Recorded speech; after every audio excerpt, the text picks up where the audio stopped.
1300 সালের এনাতোলিয়া এক রহস্যময় অন্ধকারে ঢাকা। এখানে বাস করত এক ছোট্ট উপজাতি কাই।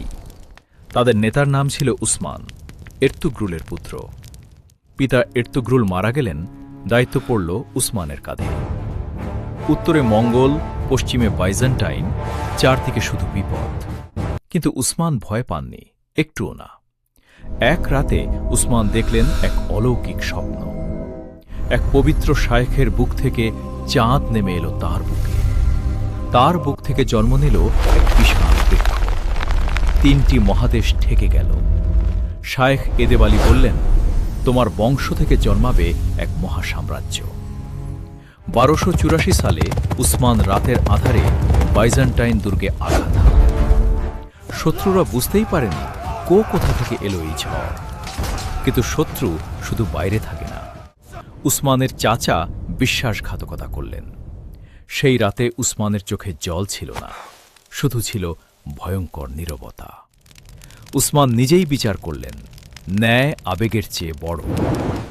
1301 সালে বাইজেন্টাইন বাহিনী উসমানকে শেষ করতে এল।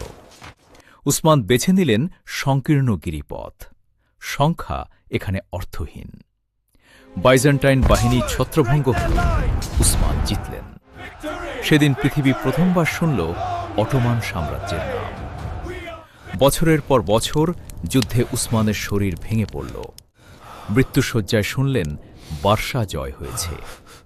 তার শেষ কথা ছিল, এ সাম্রাজ্য ন্যায়ের উপর দাঁড়াকো।